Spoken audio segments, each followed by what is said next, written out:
More than 2,000 years ago, when most of the world was still divided and isolated across endless deserts and snow-covered mountains, a road was born, a road that would forever change human history. It was called the Silk Road, the first great route that connected East and West, laying the foundation for what we now call globalization. Stretching over 6,000 kilometers, the Silk Road was not a single road, but a vast web of trade routes connecting ancient China with Central Asia, India, Persia, Rome, and the Mediterranean. It began in Chang'an, the capital of the Han Dynasty, today's Xi'an, and passed through deserts, mountains, and endless plains. On the map, it looked like a thin thread, but in reality, it was the lifeline that carried goods, people, cultures, and ideas across continents. What's fascinating is that the Silk Road wasn't born from trade, it was born from war. In the 2nd century BC, China's Han Empire was under constant threat from the nomadic Xiongnu in the north. To defend his empire, Emperor Wu of Han sought allies in the distant west. He sent a man named Zhang Jian, a brave diplomat and explorer, on a mission to find the Yuezhi tribe and form an alliance. But Zhang Jian's journey was filled with hardship. He was captured by the Xiongnu and imprisoned for 10 long years. After escaping, he continued westward, without maps, without food, surviving on hunting and sheer determination. After thousands of miles, he finally reached the lands of Dayuan, Kangzhou, and the Yuezhi. But the Yuezhi had already settled down and refused to go to war. His diplomatic mission failed, yet what he brought back was far more valuable than victory. Zhang Qian returned with rare treasures and knowledge. The powerful, blood-sweating horses, new plants like grapes, sesame, and walnuts, and most importantly, vast information about the geography, customs, and wealth of the western regions. His reports became China's first window to the wider world. When Emperor Wu read those reports, he realized something profound. Beyond China's borders lay entire civilizations waiting to connect. He saw not enemies, but opportunities. From that moment, he decided to open trade with the West. The first caravan set out from Chang'an, carrying silk, jade, and hope across the deserts. That was the true dawn of the Silk Road, a road born from ambition and conflict, but destined to unite civilizations. From war came exchange, and from exchange came understanding. The Silk Road became not just a route of trade, but the first bridge of humanity, the beginning of globalization. After Zhang Qian's return, the Han Empire began to see the vast potential beyond its borders.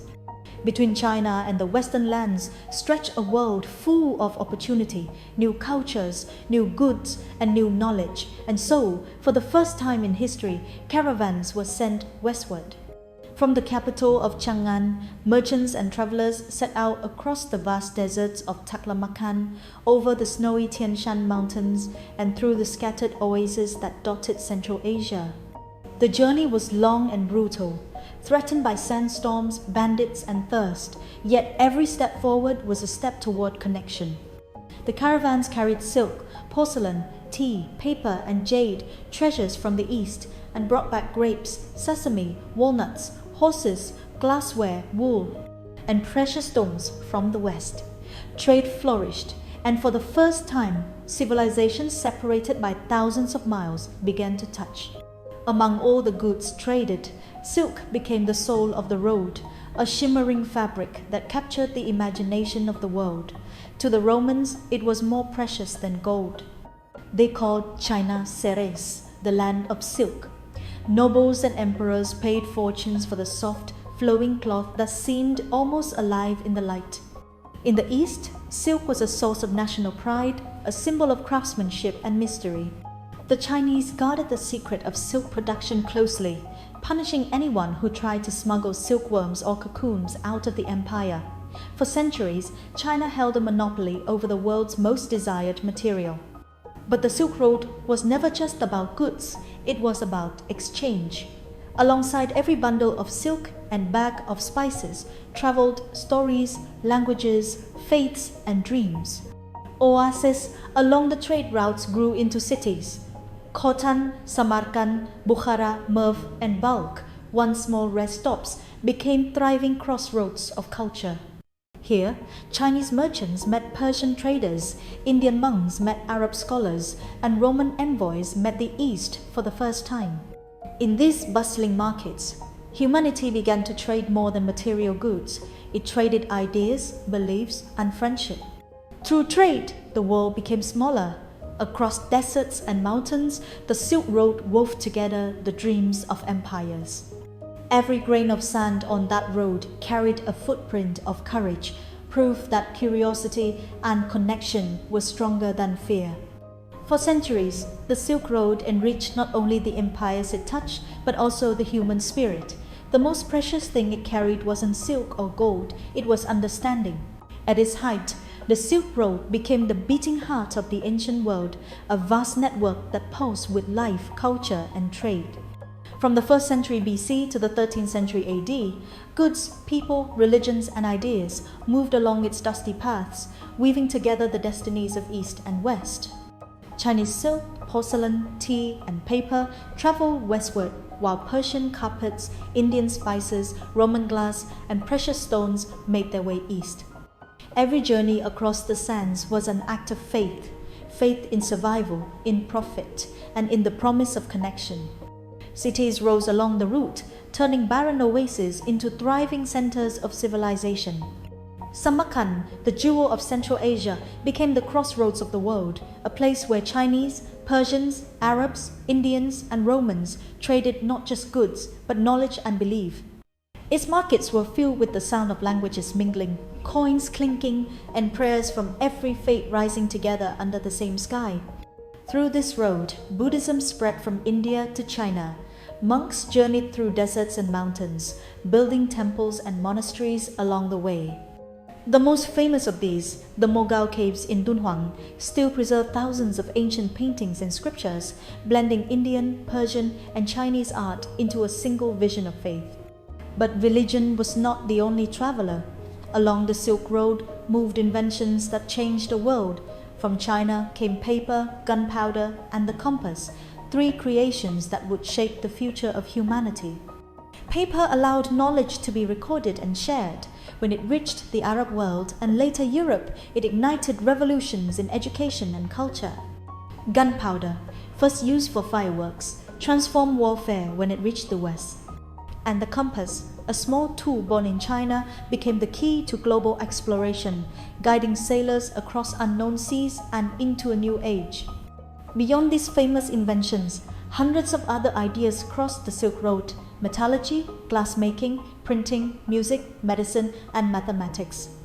The concept of zero from India, the chemistry of Persia, and the art of ceramics from China all met and merged, forming the foundation of modern civilization.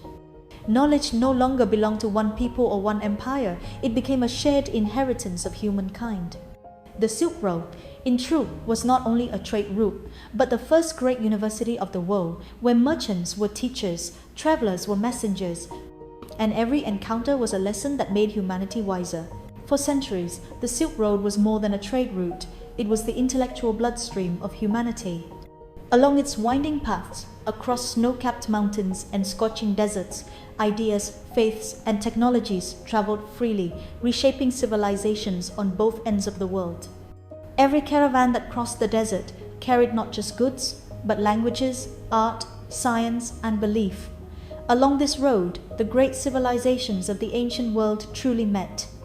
From India, Buddhism journeyed eastward, carried by monks through Central Asia and into China. Along the way, temples and cave monasteries were built, silent sanctuaries filled with art and devotion. The most famous of these, the Mogao Caves in Dunhuang, remain one of humanity's greatest cultural treasures, a meeting point of Indian, Persian, and Chinese artistry carved into stone. But faith traveled in both directions. Through these same routes, Islam and Nestorian Christianity spread eastward, reaching as far as the Chinese heartland. In every oasis city, new religions did not erase the old ones. They coexisted, exchanged ideas, and influenced one another. The Silk Road was not just the market, It was a conversation between gods, between cultures, between minds. Alongside religion came invention. From China, three creations changed the destiny of mankind: paper, gunpowder, and the compass. Paper, first invented during the Han Dynasty, allowed knowledge to be written, preserved, and shared. When it reached the Arab world and later Europe, it sparked revolutions in education, literature, and governance. Without paper, there would have been no libraries, no universities, and no printing press. Gunpowder, originally made for fireworks and celebrations, became a force that transformed warfare forever. When it reached Europe in the 13th century, the age of swords and spears ended, giving way to cannons and muskets, and with them a new era of global conflict and conquest. And then there was the compass, small, simple, but world-changing. It gave humanity the power to navigate the unknown seas. From China, it passed through the Arab world to Europe, guiding explorers across oceans. Without it, there would have been no Columbus, no Vasco da Gama, and perhaps no discovery of the New World.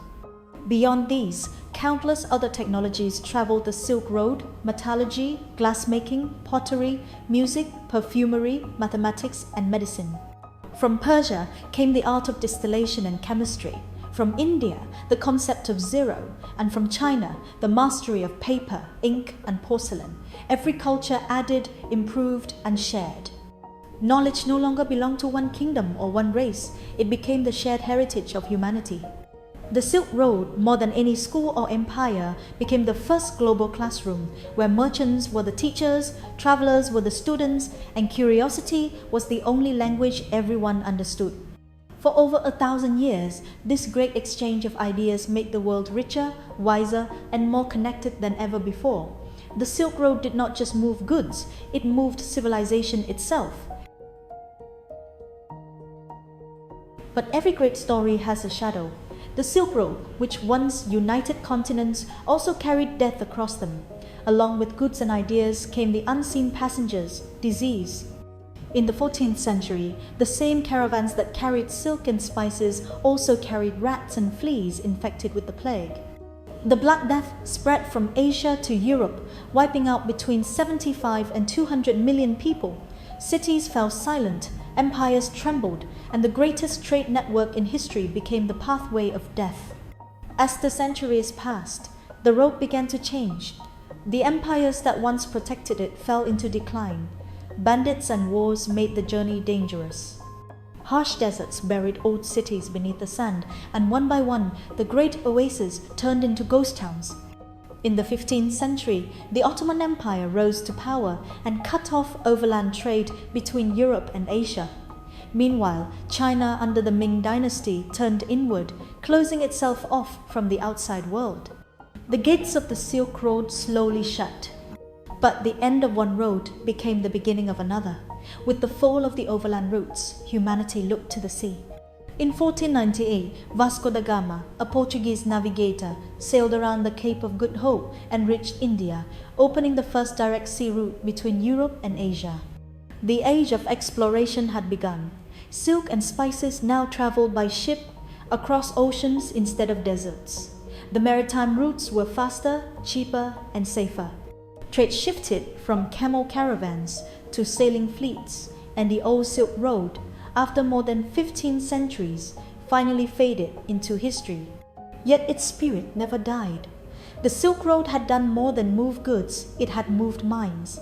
It carried languages, religions, inventions, and dreams that reshaped every civilization it touched.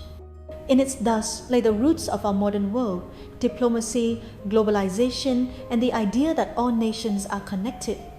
Today, even as satellites orbit the Earth and fiber cables link continents, we are still walking that same ancient path, the one first carved into the Earth more than 2,000 years ago. The Silk Road may have vanished beneath the sands, but its legacy lives on as the first bloodline of globalization.